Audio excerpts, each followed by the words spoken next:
você.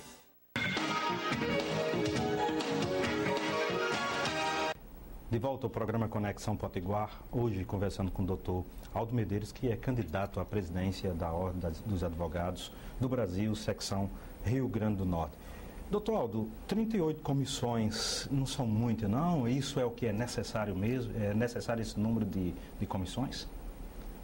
É necessário, sim. Há uma dificuldade operacional, né? Nós temos, a própria reunião dos presidentes das comissões se torna uma mini assembleia.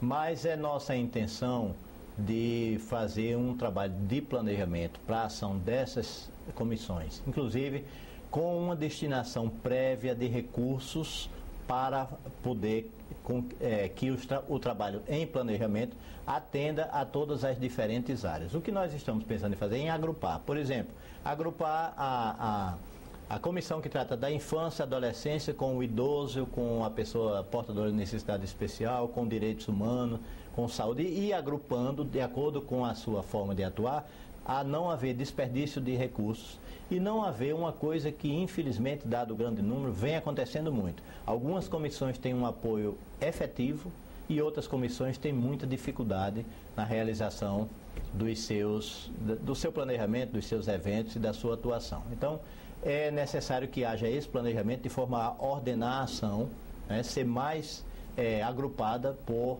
a atividade fim, de forma que a sociedade tenha uma resposta mais efetiva da OAB.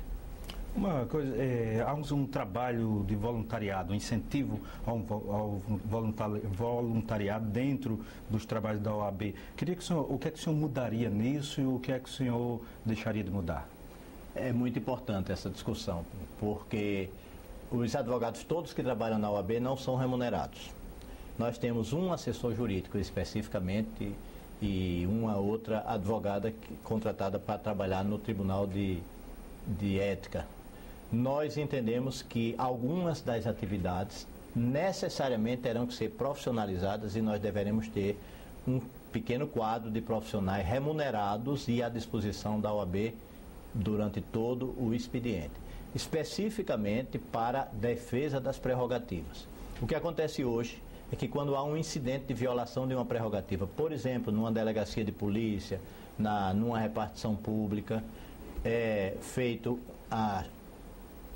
deflagrado o processo de comunicação à OAB, é feita a comunicação ao conselheiro voluntário que está de plantão, e há um plantão semanal de 2 conselheiros, e muitas vezes o conselheiro está na sua audiência judicial, da sua atividade normal, ou num curso, ou viajando alguma coisa, e esse atendimento ele tem demonstrado grandes deficiências. Eu defendo, e isso foi um consenso na nossa chapa, de que nós precisamos profissionalizar a OAB no sentido de que as prerrogativas tenham um acompanhamento de uma equipe treinada, né, de que saiba o que fazer, que acumule as informações, digamos que em determinada repartição há contínuas violações de prerrogativa. Nós precisamos tomar as medidas mais eficazes para resolver isso e ter toda a memória do que aconteceu, porque da forma como vem funcionando as prerrogativas, embora contando com um bom número de voluntários, mas elas não vêm sendo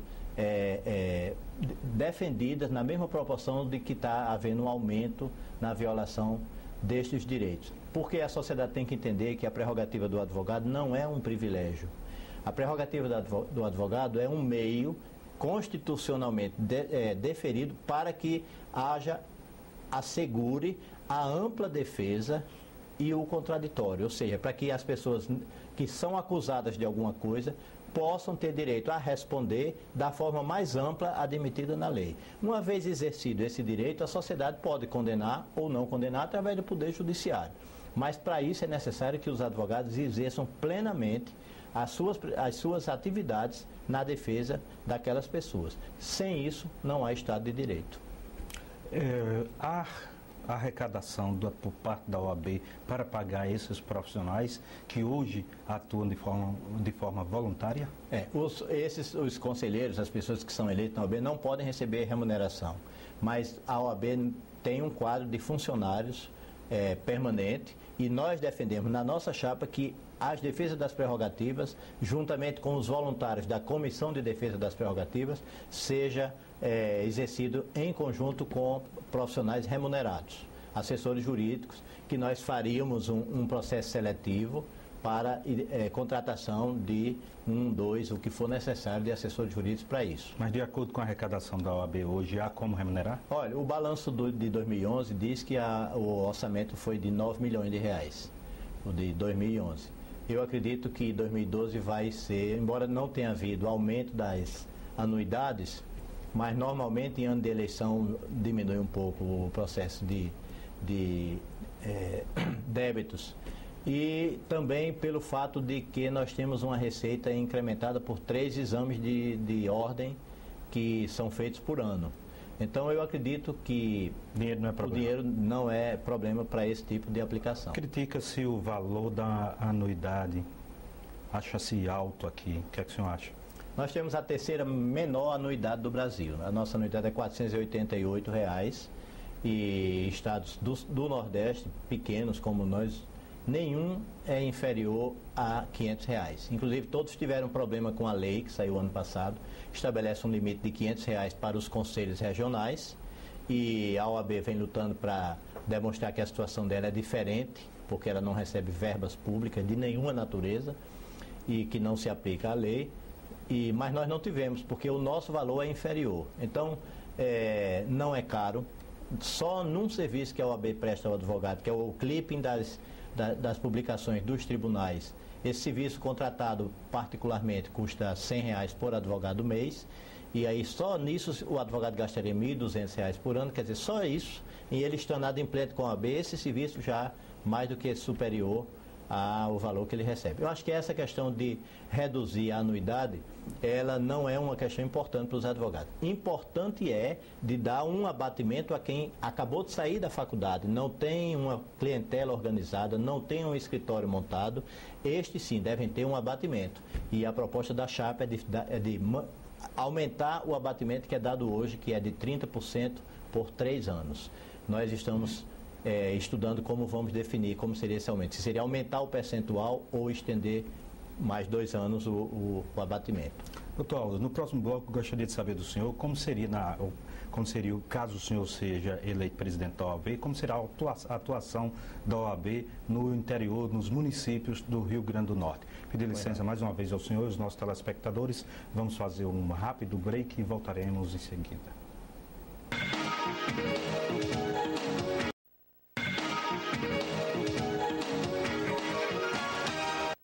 De volta ao programa Conexão Potiguar, hoje conversando com o doutor Aldo Medeiros, que é candidato a presidente da OAB no Rio Grande do Norte. No bloco anterior nós deixamos um questionamento: como será a administração do doutor Aldo Medeiros, caso ele vença as eleições na ordem, em relação à sua atuação nos municípios do Rio Grande do Norte? Com a palavra, doutor Aldo. Eu gosto muito de fazer uma comparação que, quando eu comecei a advogar, há 25 anos atrás, em Natal nós tínhamos apenas 3 escritórios que tinham informações suficientes para enfrentar uma ação eleitoral. Eram escritórios organizados que acompanhavam toda a jurisprudência mais recente do TSE e tal. Hoje em dia, quando um aluno sai da faculdade de Direito e concorre ao exame de ordem e começa a advogar, ele tem ao seu dispor todo o universo de informações jurisprudenciais e doutrinários que há alguns anos atrás somente aquelas pessoas com muita experiência e com muita organização detinham. Em função disso, está cada vez mais fácil advogar dos diferentes lugares do país. É cada vez mais consistente se advogar numa cidade onde tem um só advogado, porque ele tem meios de comunicação e de informação equivalentes, ou pelo menos próximos, das pessoas que estão atuando nos grandes centros. Cada vez mais a famosa frase do professor Jales Costa, de que a mediocridade é uma opção pessoal, se torna uma realidade. As pessoas podem ser bons advogados sem necessariamente estarem atuando próximos aos grandes tribunais, digamos assim. Em função disso, é urgente que a OAB se faça presente em todas essas comarcas, em todos os locais que tem fórum, que tem juízes decidindo, que tem pessoas procurando assistência jurídica para enfrentar suas lides, seus desencontros nos seus problemas pessoais. Então, o que a OAB precisa fazer é linkar, usando uma expressão moderna, ligar a todos os fóruns ao universo que é a internet. Segundo lugar, ter uma fonte de referência de forma que as pessoas possam, na necessidade, o advogado possa identificar a OAB de forma rápida e eficaz. Ou um representante local, ou a subseccional, ou a seccional estadual tem que estar visível e acessível sempre que houver necessidade por parte dos advogados. Nós temos necessidade de aumentar a representação da OAB através de subseccionais. Precisamos criar mais subseccionais. Eu já citei aqui a situação de Parnamirim, existem outras situações. Podia uma cidade que precisa se estudar a necessidade ou a possibilidade de se instalar uma subseccional. E mesmo que não se instale uma subseccional, porque talvez esse modelo já seja um modelo que daqui a 5 anos se chega à conclusão de que não é a solução ideal, que haja em cada fórum ou em cada comarca uma representação que permita o acesso rápido à OAB. Né? A interiorização, que sempre foi discurso, todas as chapas vão falar interiorização e todas as eleições se fala interiorização. Mas ela precisa ir além de simplesmente fazer um prédio novo. Ela precisa fazer com que os advogados que precisem da OAB tenham acesso e os advogados que precisem de informação a recebam na sua própria comarca e no seu próprio escritório. Uma das coisas que a gente observa nos municípios menores, por parte das gestões municipais, dos prefeitos e até das câmaras municipais, são erros que muitas vezes naqueles erros os prefeitos ficam inelegíveis, têm problemas, muitas vezes não tem desonestidade nos erros, mas os deixam em situações complicadas, em função deles não terem, muitas vezes, o corpo técnico com capacidade de fazer o processo sem deixar problemas que vão lhe tirar o sono depois. Qual o olhar da OAB sobre essa questão da necessidade de mais orientação jurídica nos municípios, sobretudo os menores? A OAB pode ajudar de duas formas. Primeiro, fortalecendo a advocacia pública. Né? Os municípios todos precisam de ter seus quadros próprios. Segundo, fazendo com que a própria ESA reúna, através das suas representações nas subseccionais, os advogados que atuam especificamente nestas áreas para que tenham atualização e informações mais próximas. Não há mais como se governar hoje, qualquer que seja a entidade, sem uma boa assessoria jurídica. As relações sociais no Brasil e as relações públicas no Brasil se tornaram extremamente complexas, né? A Constituição de 88, que foi a Constituição Cidadã, ela trouxe uma série de modificações do país, mas uma das consequências dela foi a judicialização de praticamente todos os aspectos, todos os setores da nossa vida, né? Hoje em dia, tudo se leva para a justiça, hoje tudo se tem o direito, a própria Constituição diz que não se pode negar a apreciação judicial a qualquer indagação por direitos. Então, a OAB pode contribuir desta forma, no sentido de ser instrumento de mais informação, ser instrumento de treinamento e ser instrumento de melhor formação dos advogados que atuam nessas entidades. Nosso tempo está se esgotando, mas eu queria que o senhor comentasse rapidamente a relação da OAB com o Ministério Público. Sempre foi muito boa e espero que seja. Agora, é preciso que a sociedade entenda que são duas coisas distintas, né? O Ministério Público tem o dever de zelar pela boa aplicação da lei e, para isso, ele utiliza métodos que muitas vezes ferem o direito de ampla defesa e a presunção de inocência das pessoas. Nós temos combatido abertamente essa questão de primeiro prender, depois investigar. Nós achamos que o Ministério Público precisa ser instado a avaliar melhor essa situação, mas defendemos a boa atuação do Ministério Público como fiscal da lei. Acho que houve um grande avanço a partir da Constituição de 88, mas precisamos estabelecer estes limites. Não há limites hoje para a atuação do Ministério Público e a OAB precisa contribuir para que esses limites sejam definidos pela sociedade.